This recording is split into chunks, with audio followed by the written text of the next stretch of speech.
മാത്രമല്ല ഈ ലോകത്ത് തന്നെ നമുക്ക് ഒരു നല്ലൊരു സഹവർത്തിത്വം സാധ്യമാകണമെങ്കിൽ ഞാൻ മനസ്സിലാക്കുന്നത് മതത്തിന്റെ മൂല്യങ്ങളിലേക്ക് നമ്മൾ കടന്നു ചെല്ലണം. ഗാന്ധിജി പറഞ്ഞ പോലെ ഒരു മുസ്ലിം നല്ല മുസ്ലിം ആവണം, ഒരു ഹിന്ദു നല്ലൊരു ഹിന്ദു ആവണം എന്നൊക്കെ പറയുന്നത്.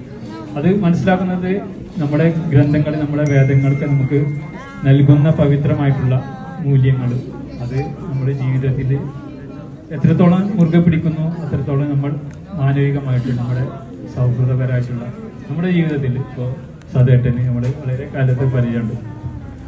ഇത്തരം നല്ല കാര്യങ്ങളൊക്കെ വളരെ സജീവമായിട്ട് നിൽക്കുന്ന ഒരു വ്യക്തിത്വമാണ്. അതുപോലെ ഇതിൻ്റെയൊക്കെ നമ്മളൊക്കെ മനസ്സിലുള്ള നന്മയാണ് നമ്മളെ ഈ ഒരു സദസ്സിലേക്ക് എത്തിച്ചിട്ടുള്ളത്. തീർച്ചയായിട്ടും ആ നന്മ നമ്മൾ നിലനിർത്തണം. നമ്മുടെ ഈ ആസുര കാലഘട്ടത്തിൽ മതങ്ങൾ തമ്മിലുള്ള ഭിന്നിപ്പും കാര്യങ്ങളൊക്കെ ഉള്ള കാലഘട്ടത്തിൽ നമ്മളെ പൂർവികര് നമുക്ക് വരച്ച് കാണിച്ചിട്ടുള്ള ജീവിത മാർഗം നമുക്കൊക്കെ അറിയാം.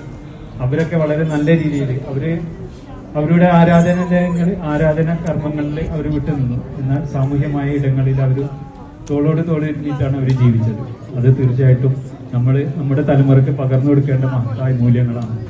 നമ്മുടെ മമ്പർന്നങ്ങളെ കഥ പൂർത്തിയാക്കണമെങ്കിൽ അവിടെ കോന്തുനായരുടെ പേര് പറയാതെ മമ്പർന്നങ്ങളുടെ ചരിത്രം നമുക്ക് പറയാൻ കഴിയില്ല. അതുപോലെ ഒരുപാട് തീർച്ചയായിട്ടും പുണ്യാത്മാക്കളൊക്കെ ഉണ്ട്. നമ്മുടെ സമയത്തിന്റെ പരിമിതി കൊണ്ട് ഒരുപാട് സംസാരിക്കുന്നില്ല.